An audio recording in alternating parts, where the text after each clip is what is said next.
Oye, vamos a entrarle a un tema que es increíblemente delicado y, por lo que vemos en los materiales, mucho más común de lo que uno cree. Sí, bastante. Hablamos de la autolesión en niños y adolescentes, esta conducta que muchos conocen como cutting. Ajá. Y para analizarlo, tenemos una serie de pláticas y documentos del psicólogo Eduardo Maciel y también del programa Rescate Escolar México. Y lo primero que me salta es el contraste, ¿no? Totalmente. Mientras algunos padres lo ven como una moda o una locura, estas fuentes nos dicen algo muy, muy distinto. Lo presentan como la señal visible de una enfermedad emocional muy, muy profunda. Exacto. Y creo que para empezar a entenderlo hay que quedarse con una idea que repiten todo el tiempo. A ver, La autolesión no es el problema en sí, es el síntoma. Es, digamos, la punta del iceberg de un dolor interno que la persona no sabe cómo manejar o cómo expresar. o cómo expresar justo. De hecho, el psicólogo usa una frase que se te queda grabada. Es un pedir auxilio en silencio. Esa idea de pedido de auxilio silencioso me llama mucho la atención. Y para poder entender ese pedido, primero hay que saber exactamente de qué estamos hablando. Claro. Porque aunque el término más famoso es cutting, las fuentes dejan clarísimo que no se trata solo de cortes. Cierto, el espectro es más amplio. Mucho más amplio. A ver, la definición central, claro, es el acto de cortarse la piel deliberadamente con objetos afilados. Ya sabes, navajas, vidrios, alfileres. Ok. Pero, y este matiz es importante, sin una intención inicial de suicidio. Entiendo. Pero luego detallan otras conductas que caen bajo el mismo paraguas. ¿Cómo cuáles? Pues mira, frotarse la piel con gomas de borrar hasta hacerse una herida. ¿En serio? Sí, por fricción.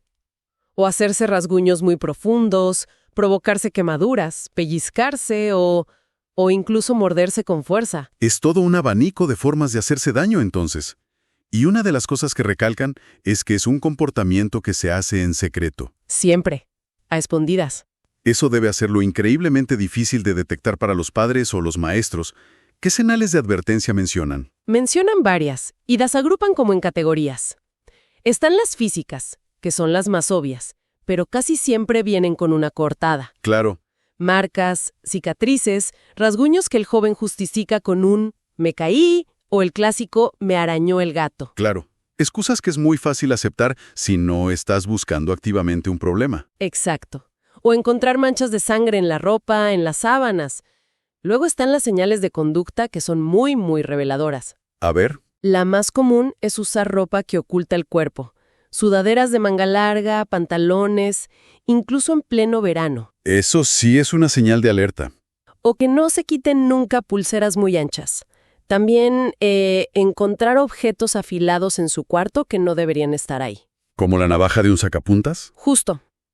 Y por último, las señales sociales. Un aislamiento repentino, pasar horas encerrado, volverse irritable, reservado, difícil de tratar. Un momento, tengo que volver a algo que dijiste al principio, que la intención inicial no es el suicidio. Ajá. Eso es lo que me parece más difícil de comprender. El material explica qué pasa en la cabeza de alguien para que hacerse daño físico le traiga alivio. Parece totalmente ilógico. Es que esa es la clave de todo. Lo describen como una especie de cortocircuito emocional. Imagina que el dolor interno, la angustia, la tristeza, la rabia, es un ruido blanco, constante, abrumador. ¿Intolerable? Intolerable. Y el dolor físico, en cambio, es concreto. Es agudo, es inmediato, tiene un foco claro. Por un instante, toda la atención del cerebro se va a ese corte en el brazo. Y deja de prestarle atención al grito de los padres en la otra habitación o al sentimiento de vacío. Es como cambiar el canal a la fuerza. Exactamente esa es la analogía. Es un distractor potentísimo que por unos minutos silencia el caos de adentro. Entiendo. Pero a eso se le suma otro pilar fundamental que mencionan, el control. ¿El control? ¿Sí? Cuando un adolescente sienta que no controla nada en su vida, ni a sus padres, ni a sus amigos, ni sus notas, su propio cuerpo es lo único sobre lo que sí tiene control absoluto. Ah, claro. Decidir cuándo, cómo y dónde se hace daño le da una sensación de poder en medio de la impotencia. Los ejemplos que dan en las pláticas son muy gráficos. Recuerdo que hablaban de una niña que se cortaba justo cuando oía a sus padres discutir. Sí, y ese caso es muy revelador de la psicología detrás. Esa niña se sentía culpable. Culpable de las peleas. Había internalizado la idea de, si yo no hubiera nacido, ellos no pelearían. El corte no era solo un distractor, era un autocastigo, una forma de canalizar esa culpa que no podía expresar. ¡Qué terrible! Y otro ejemplo que dan es el de un joven al que su madre le prohíbe ir a una fiesta por un castigo, que él ve como injusto. Siente una frustración, una rabia inmensa, pero no se atreve a gritarle a su madre. Entonces vuelca esa rabia hacia adentro, contra sí mismo. Es la única válvula de escape que encuentra. Precisamente. El acto se convierte en una descarga física de esa impotencia. Es decir, no puedo controlar la decisión de mi madre, pero sí puedo controlar esto. Entiendo la lógica interna, por muy dañina que sea. Pero eso me lleva a preguntarme, ¿qué hace que un chavo llegue a ese punto y otro no? Supongo que el entorno es clave.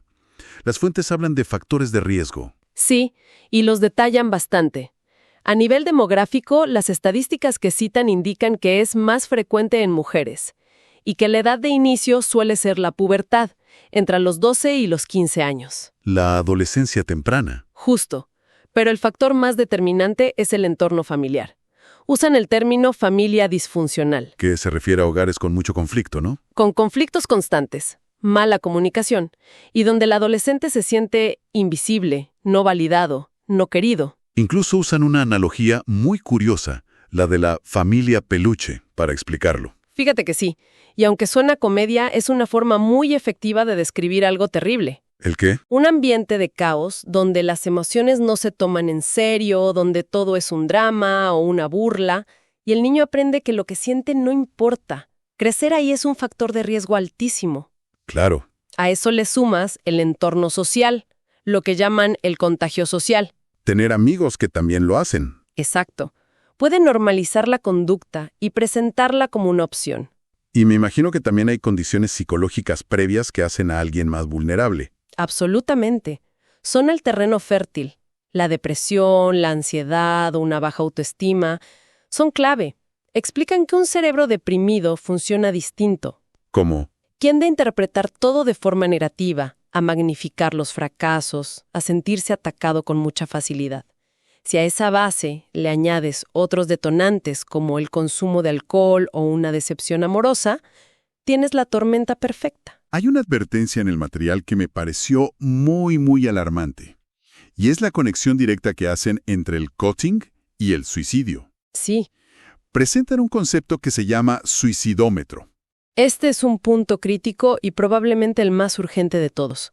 El suicidómetro es una herramienta conceptual del Consejo Ciudadano de la Ciudad de México. Ok. Y las fuentes la usan para ilustrar el nivel de riesgo. Es una especie de escala, y lo que es escalofriante es que sitúan la autolesión no como algo lejano al suicidio, Sino sino a solo 2 o 3 pasos de la ideación suicida y del suicidio consumado. Espera. Eso es increíblemente serio. Entonces, no es que podría llevar al suicidio. Es que según este modelo ya está en la misma escalera a pocos peldaños del final. Exactamente. Lo describen como una alerta roja brillante. Aunque la intención inicial no sea morir, el acto en sí demuestra un nivel de sufrimiento tan grande que el paso a la ideación suicida es peligrosamente corto. ¡Wow! Es una señal de que el dolor ya superó los recursos de la persona para manejarlo. Ok. Frente a un riesgo tan alto, la reacción de los adultos, padres, maestros, se vuelve absolutamente crítica. Puede marcar toda la diferencia. ¿Qué nos dicen las fuentes que es lo correcto? Las recomendaciones son muy prácticas. Se centran en qué hacer y qué no hacer. Empecemos por lo que sí se debe hacer. Vale. El primer paso, y el más difícil, es mantener la calma.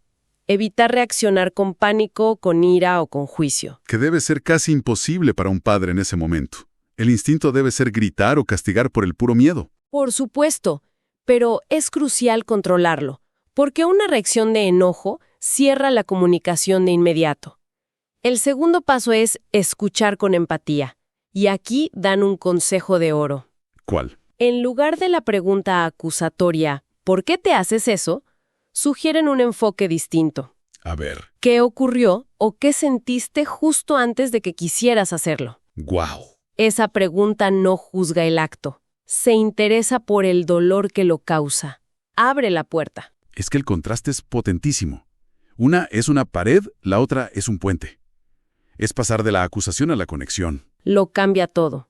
Y el tercer paso, obviamente, es buscar ayuda profesional de inmediato. Un psicólogo que haga un diagnóstico completo. Para entender la raíz. La raíz, exacto. Depresión, ansiedad y, fundamental, que los padres se involucren. La terapia familiar es indispensable. No es un problema que se pueda delegar al terapeuta. Y del otro lado de la moneda, ¿cuáles son las reacciones que hay que evitar a toda costa? Me imagino que son justo las que dicta el pánico. Exactamente. Lo que no se debe hacer, primero, es reaccionar con enojo o amenazas. Claro. El material pone el contraejemplo terrible de un padre que le dice a su hija que le va a echar limón en las heridas para que le duela más. ¡Qué horror! Esa actitud solo genera más miedo, más vergüenza y reafirma su soledad. Segundo, y esto es muy contraintuitivo, no se debe simplemente prohibir la conducta. ¿Por qué no? ¿Parece lo más lógico? Te prohíbo que te vuelvas a hacer daño. Porque como vimos, la autolesión le da la única sensación de control que cree tener.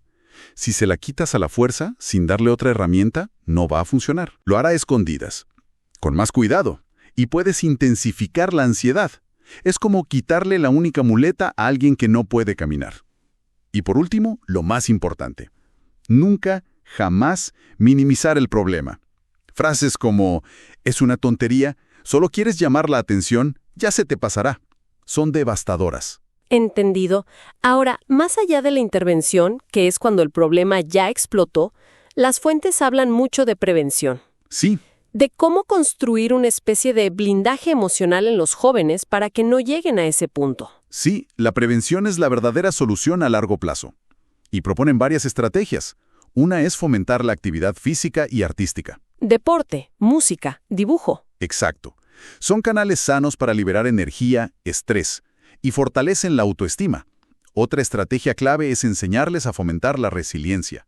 ¿Y cómo se fomenta la resiliencia según el material? Se trata de cambiar la narrativa interna, ayudarles a buscar el lado positivo, a ver los problemas como retos, como oportunidades para crecer. No es negar lo malo. Es encontrar la fuerza en la adversidad. Justo. Y esto va de la mano con el pilar más importante, desarrollar la inteligencia emocional. Validar lo que sienten, supongo. Ese es el primer paso. Validar sus emociones. Decirles que es normal sentirse triste, enojado, frustrado.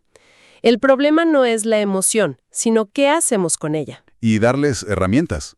El segundo paso es darles herramientas concretas. Cosas tan sencillas como técnicas de respiración para calmar la ansiedad. O animarles a escribir. Ah, ok. Y una técnica muy poderosa que mencionan es la de reconocer sus propios logros. En un estado depresivo, la mente solo ve fracasos. Pedirles que hagan una lista de cosas que han logrado, por pequeñas que sean. Claro. Ayuda a contrarrestar esa visión negativa de sí mismos. Entonces, si unimos todas las piezas, el material nos presenta una paradoja. Un acto tan violento como el cutting es, en realidad, un intento desesperado por controlar un caos interno. Eso es. No es un deseo de destrucción, sino una estrategia de supervivencia, por muy dañina que sea. Ajá. Y la solución no pasa por atacar esa estrategia, sino por entender el dolor que la origina y construir herramientas mejores. Has dado en el clavo. Esa es la síntesis perfecta. Y hay una reflexión final en las fuentes que es muy contundente. Dime. Con terapia, con apoyo, se puede salir adelante. La herida emocional puede sanar. Pero el daño físico, en muchos casos, es irreversible. Las cicatrices en la piel se quedan. Como un recordatorio. Como un recordatorio físico y permanente de ese sufrimiento. Y eso subraya la urgencia de una intervención que sea compasiva, informada y sobre todo a tiempo. Totalmente. Y para quien nos escucha, después de esto, queda una idea para la reflexión. El material califica esta conducta una y otra vez como un pedido de auxilio en silencio. Sí. Y esto me lleva a preguntarme, en nuestro entorno, en los jóvenes que nos rodean, ¿cuántos otros pedidos de auxilio silenciosos podríamos estar pasando por alto? ¿Y qué otras formas, quizá menos visibles que las cicatrices, pero igual de dolorosas, podrían estar tomando?